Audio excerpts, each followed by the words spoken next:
Okay, so last night,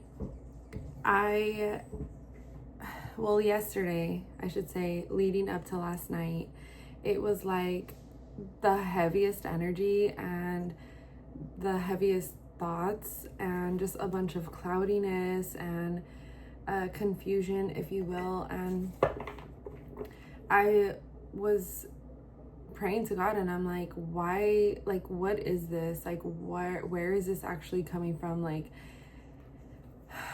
the struggle is real. The struggle is real. And it was just like, God was just explaining how, the people who are meant to be here to change things, to shift things, to shift the world, to impact the world, even if it's in this much of a way, are being attacked their whole lives. It's spiritual attacks, and we have to constantly remind ourselves and remember that we are in the midst of a spiritual warfare, especially with everything that's going on in our world, in our countries. It's like, this is Sparta. No, it's insane, bro. Like honestly,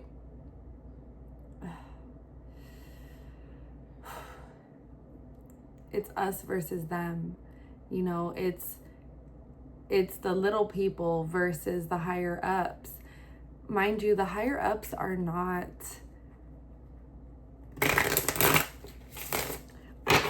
higher up. You see, they are actually like way below, way underneath. And that is exactly why they are in this position. Okay, I want you to know, okay, now I'm being called to share this story. So back in the day, all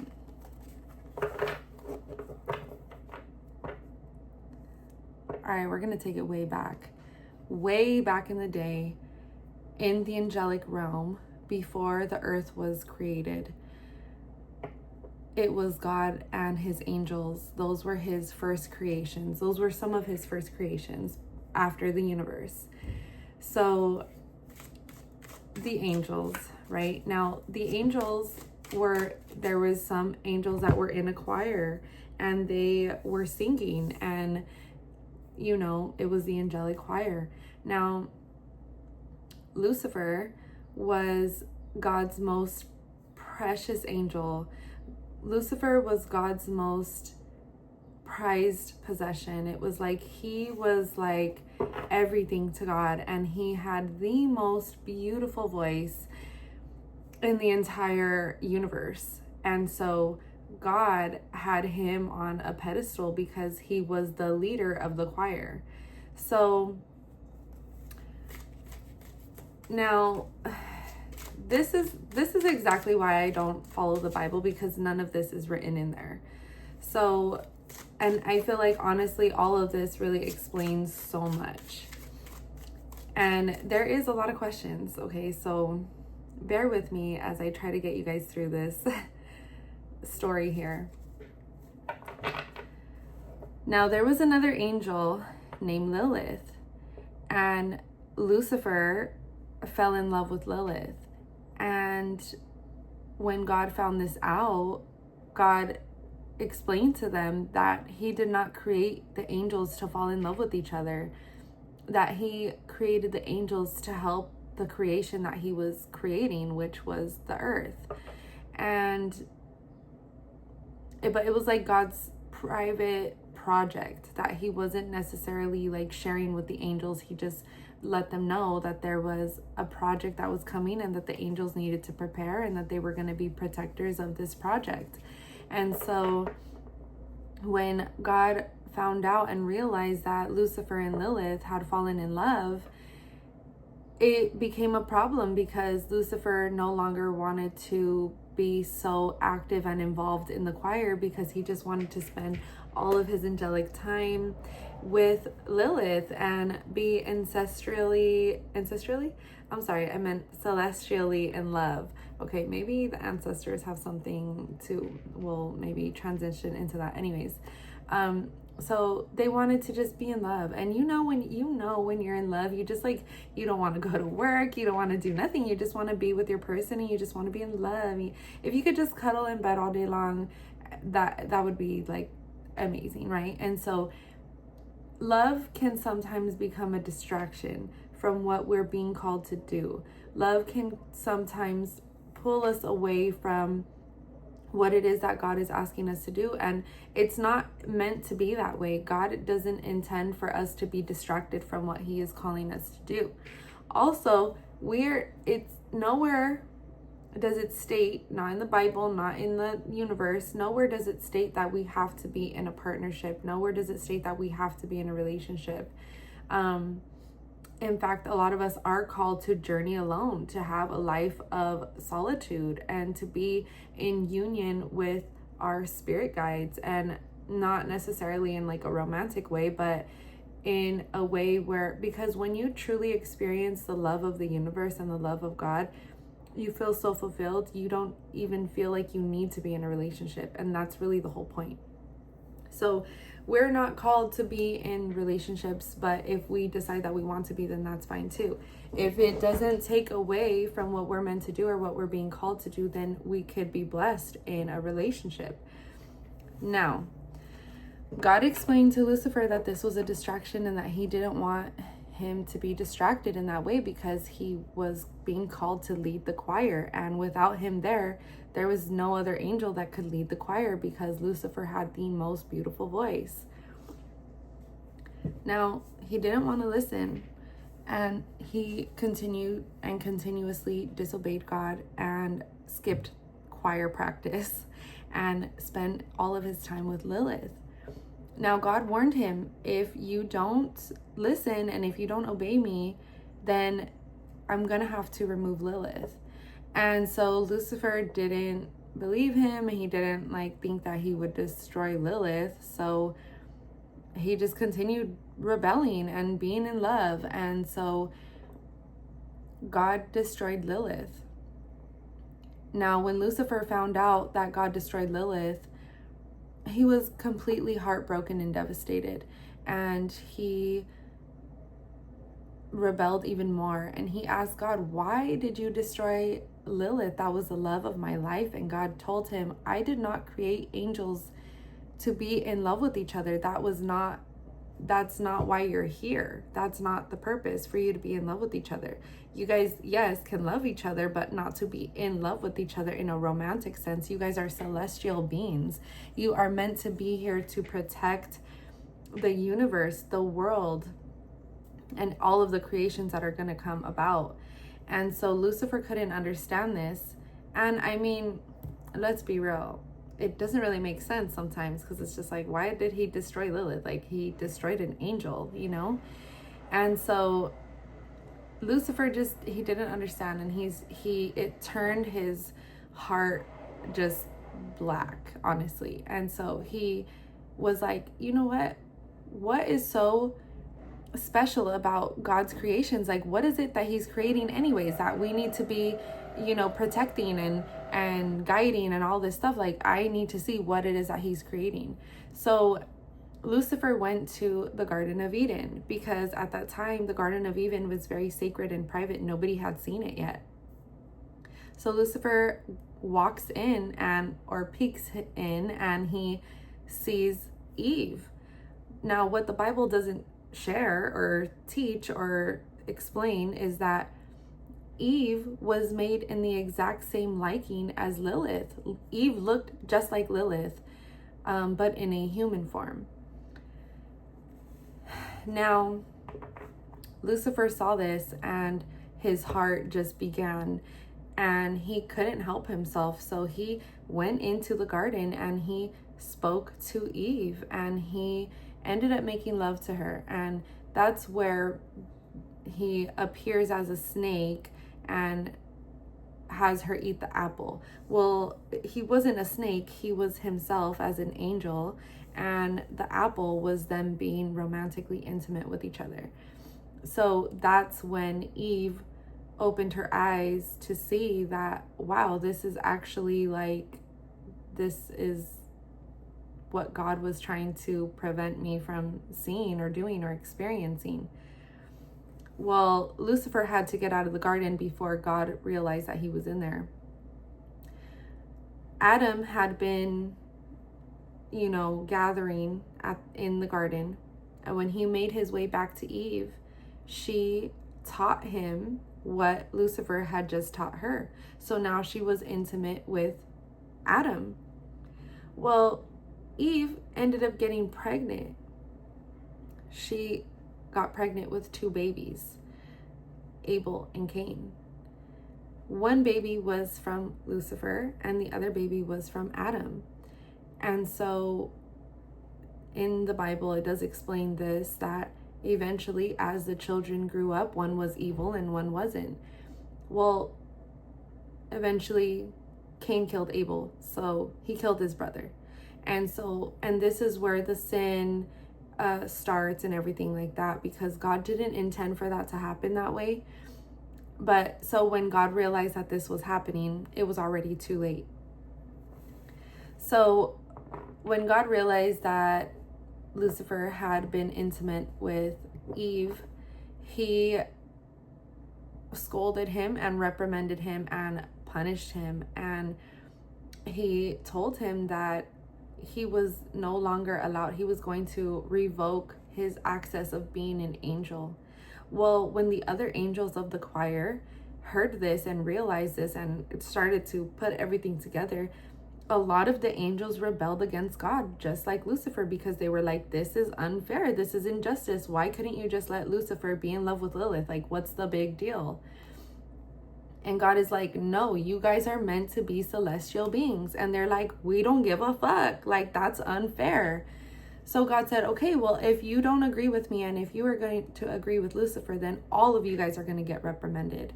Matter of fact, all of you guys are going to fall from the heavens, from the celestial realms, and none of you guys are going to be angels anymore. And they said, well, fuck it then. Like, send us where you need to send us. And that's when the fallen angels had happened. So when the fallen angels happened, they fell to the earth, and the angels seen the women of the earth and they fell in love because, again, they were angels. And so this is when they procreated with the women of the earth, but then those babies became Nephilims, and those Nephilims are actually giants, and the giants were evil and they destroyed and stuff like this. And then that's when Noah's ark happened, and Noah was called to build the ark and get the animals, each pair, so that they could continue the earth. And then God wiped everything out, and so etc. Now fast forward to when Jesus was born. Jesus was a regular man. Let's get that straight, okay? Jesus was a regular man. However, he was the Son of God. So, not to get this confused, we are all the children and sons and daughters of God, okay? Jesus was a son of God, just like we are sons of God, okay? So, Jesus had a spiritual connection with God. God called on Jesus to be a sacrifice for the world, for the earth, for sin that had happened with Adam and Eve. Now, Jesus, in his own spiritual journey, there is a part in the Bible where he's gone out of the Bible for like, I don't know how many years. 10 plus years. He's just gone from the Bible. In that time, Jesus was journeying alone. He was on his journey, him and God, and that was it.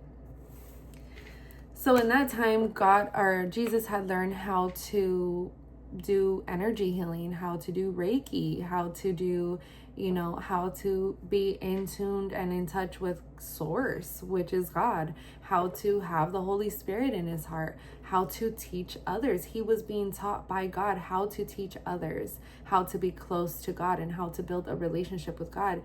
He was being taught that we are all one, and this is what Jesus was being called to teach others. So when he would perform miracles, people were like, this is a miracle, which yes, it was. But Jesus was teaching, we all have this ability within us. If we tap in and tune in, you can perform miracles as well, because we are in the image and liking of God. So God, if we have that connection with him, then we are able to heal ourselves and to heal others, because it's the Holy Spirit that works through us and within us. This is what Jesus was trying to teach. This is why Christ consciousness is a thing, because Jesus Christ was teaching that the consciousness is what connects you and keeps you in tune with God.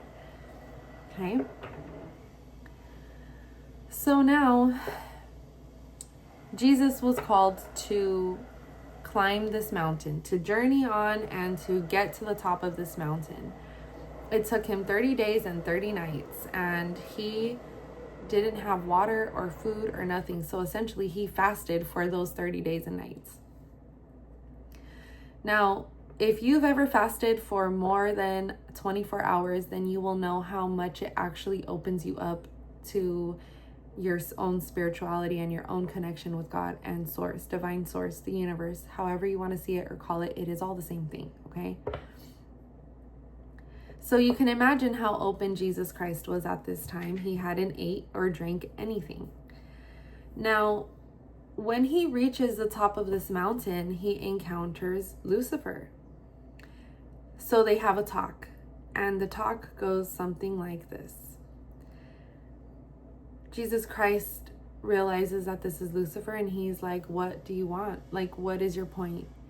And Lucifer is like, I want to control the world. This is my land. What God is unfair, and I don't understand why he has to be God, and I don't understand why he's better than everybody. Like, he thinks he's better than everybody because he created all of this. Like, what's so special about all of this? What's so special about all his people? A lot of his people are sinners. So God is not perfect, and God has all of his creations are imperfect. So why can't I be the ruler of the world?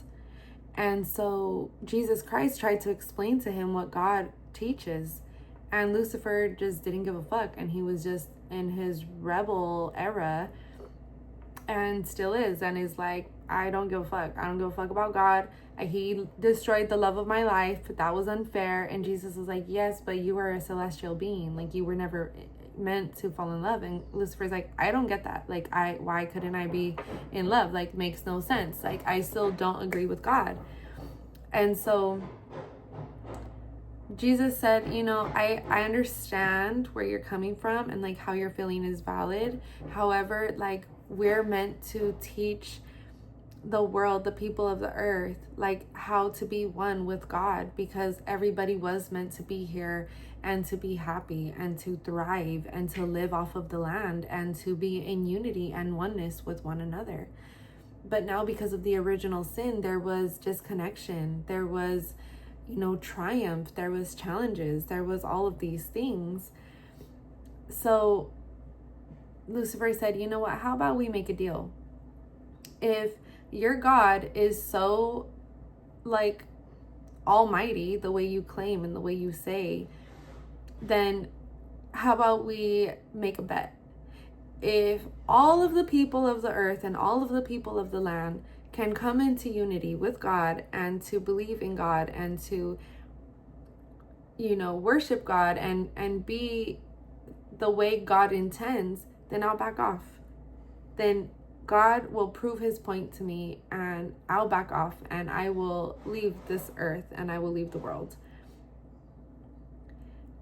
But if all of the people, or at least half of the people, come with me and believe in me and want to worship me and want to be in union with me and in oneness with me and rebel just like I did, then I will be the creator and the king of this earth and of this world. And so Jesus said, okay, I see your point. I get the bet. And Lucifer said, but you have to allow me to challenge them. You have to allow me to torture them, and you have to allow me to fuck with them. And if all of the bullshit that I send to them, they can still, through all of that, they can still believe in God, and they can still choose God, and they can still walk in the faith of the Lord, then all right. I'll back off, and God can take back his kingdom, and I'll give up. And Jesus Christ said, all right, bet. And they shook hands and they bet. And that is the bet. So we are in a spiritual warfare. It is us versus them. It's the demons versus the angels. It's God versus the devil. It's to see what side are you on? What side are you going to choose? We're going to get tested in life, and we're going to go through hell, because this is hell, because Satan, Lucifer, is in charge of the earth. The music industry is ruled by Satan, because he, again, was the best angel for music. He was, again, God's prized possession. He was the angel of music. So our music industry is ruled by Satan. That's why there's all of these things. Now, let's get into frequencies for a second. When the United States, before there was a frequency that was set for the United States. Well, in a certain year, I can't remember the numbers now. In a certain year, the United States overruled that frequency and set the frequency, I believe it was like 440 hertz or something like this. I could be wrong. Don't quote me on that. I should know this, but the numbers is too much right now.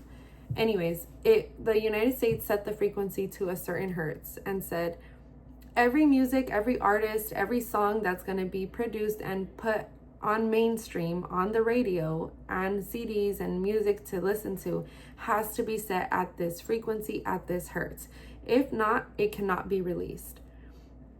So every single artist that we hear today is set to a certain frequency. If their music is not set at that frequency, they will be denied their music to hit the world. Now, that specific frequency, after years and years, over 20 years of research, scientific research, okay, scientists have been able to prove that that specific frequency physically and spiritually breaks down our cells in our body. It breaks down our physical makeup of our body, and it spiritually tears down and rips apart our spirit. Okay, that's why sound bowls and sound healing is so important, because sound bowls are set to the specific frequency, the specific hertz. Okay, so the sound bowls are physically meant to repair your DNA cells in your body and put back together your spirit that has been being torn down your entire life. Okay, now that is the work of Lucifer. That is the work of Satan. Okay, that because he is the ruler of the earth and he is the ruler of music. He's still the best angel in music. Okay, so we are going to be tested. We are going to be challenged. We are going to go through hell. We're going to go through bullshit. And it is up to us to keep our faith high and to keep our spirits high, to understand and to know and to remind ourselves that we are at war. We are in a spiritual battle. Why do you think there's so much racism resurfacing now more than ever? Because I'm not going to say we're in the last days. We're always in the last days. Who knows when that day is going to happen? There's no telling, you know? But the thing is, it doesn't matter if it happens in this lifetime or in the next or in the next one after that. Who knows? The point is, we're meant to be here to be the best versions of ourselves. Okay, and if you have a personal connection and relationship to Lucifer, that's totally fine too. God doesn't knock you for it. That relationship is meant to teach you something, and then you'll learn within your journey. And if you continue this whole entire lifetime on the side of Lucifer, then that's fine too. That's your own journey, and you're a part of that collective. You're a part of that frequency. You're a part of that. However, God does want you to understand that we are all meant to work together. Even Lucifer is meant to work with God. Like he doesn't want to shun him to the depths of hell. No, he doesn't. He wants Lucifer to also be a part of all the happiness. Like that's literally the whole point. So let's see any advice that I have for you guys. Okay, I love you so much. Let me just say that. Put my collective needs know at this time. there's hope. There is hope. It's like, even though things feel rough right now, even though things feel tough, so rough and so tough, it's like, not to dwell on the challenges that you go through in this lifetime, because at the end of the day, there is something better for you, okay? Something's got to give.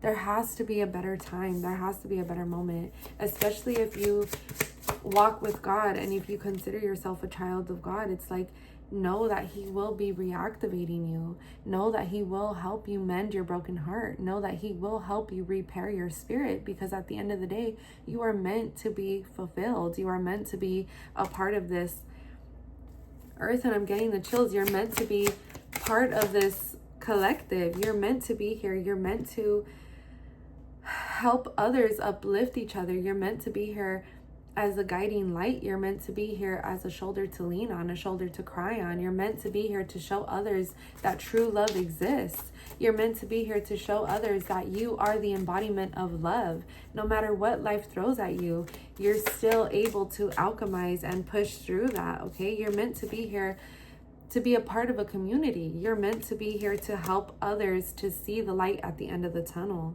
okay? You're meant to be connected to God. Even if you are not necessarily connected to God at this time, that's okay. You're still connected to God. It's just, you're meant to awaken to that. You're meant to be activated to that, okay? God wants to bless you, and he, even though times get tough, and even though we experience things that it's not fair. It's not fair. But he wants you to know it's not that he's doing that to you or purposely putting you through those things. No, it's a part of the bet. It's a part of the deal. Lucifer puts you through those things. Every rough bullshit that you've gone through in your life, every unfair injustice, that's not God, that's Lucifer.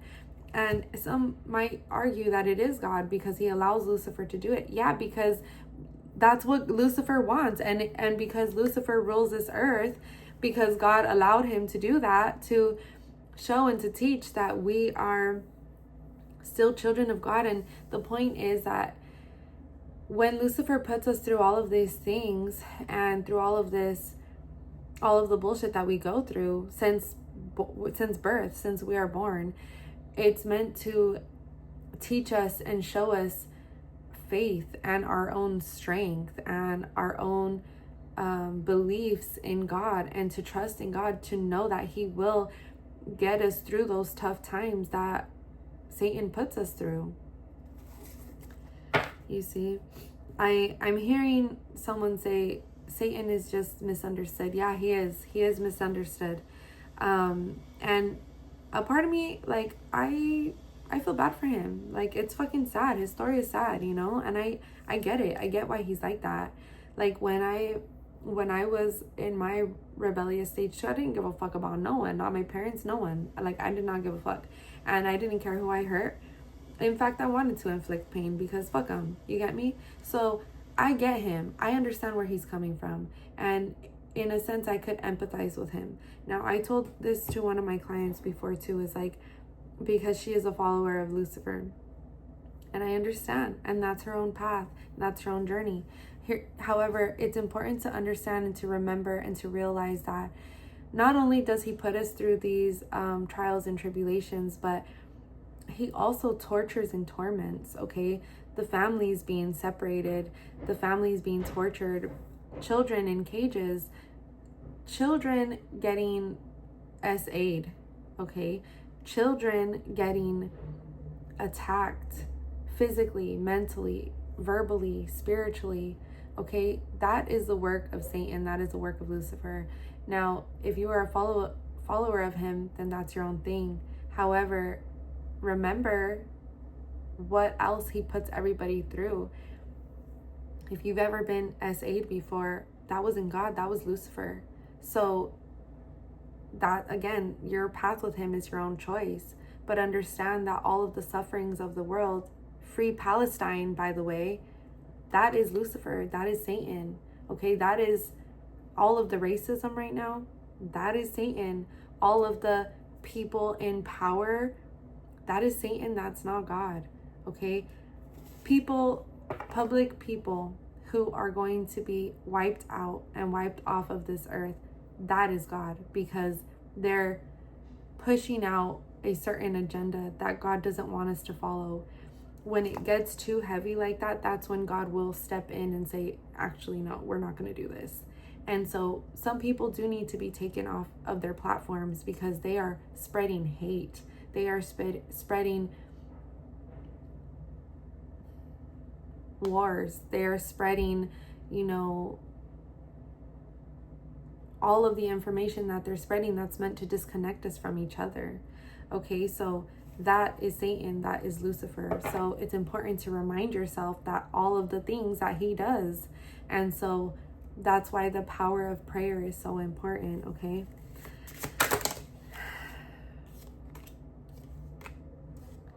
God wants you to know that as long as you keep your faith high and as long as you keep your faith strong, that he will continue to help you through all of the trials and tribulations, help you through the wars that you're fighting within, the wars that you're fighting within your family, within your community.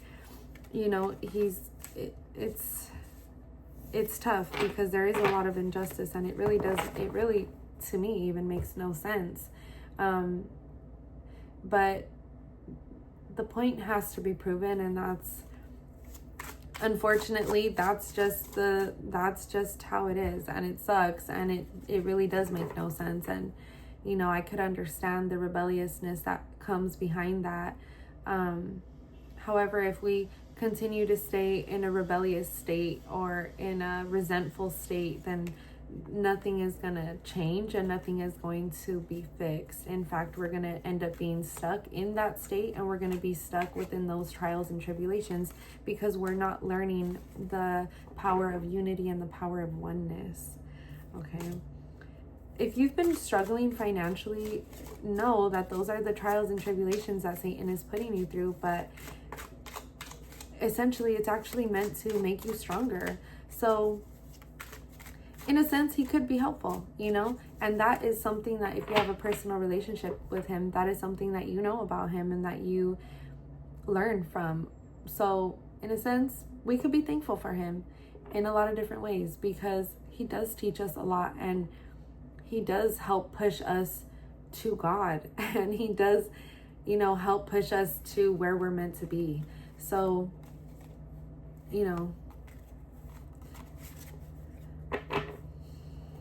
there's that. God is going to remove you from this state of being where it's depression, anxiety, stress, trauma, not being able to release the past, being stuck, ruminating, illumination. Okay, God is going to remove you from this energy of being stuck in sadness. Okay, sad girl por vida, sad boy. Maybe that's your story or that's what you've always said, but that time is coming to an end. Okay, it's actually time to be happy. It's time to be grateful. It's time to be thankful. When you find yourself in that energy, bring yourself back to gratitude. Okay, what could you be grateful for? What could you be thankful for? That's going to really help you shift into an energy of abundance. Okay, hermit mode, you're being called to be in solitude at this time. So this way God can work with you and work through you and reactivate you. Okay, anything else? Yeah, you're going to be blessed in your finances. So don't worry about that. We have King and Queen of Pentacles. So you're also going to be blessed with a divine union. So if you are single, then this is your person coming through for you. You guys are meant to make money together, stronger together. If you are currently in a relationship, just know that your relationship is going to improve, especially when it comes to your finances. Okay. Yeah, God wants you to focus on your dreams, your desires, your manifestations, your magic. If you practice magic, tap into that. Tap into that. It doesn't matter what spirit guides you work with, whether it be Satan or whether it be, another God. It doesn't matter. Tap into your magic. God is actually encouraging you to do that. So take that as you need to take that. He's saying you're not stuck right now. You are in a divine pause. You are meant to be learning things at this time. the Temperance. You have angelic support and you have angelic guidance with you. So lean into that and trust that, okay? Your angels are with you. Don't be afraid to call on them. Don't be afraid to pray to them. Don't be afraid to talk to them, okay? I love you so much. I hope this message was helpful. I wasn't expecting that story time, but I'm glad. I hope that it was helpful, and I am glad that we talked about it because it needed to be said. So yeah, I love you. I hope that was helpful. I will see you guys soon. Bye.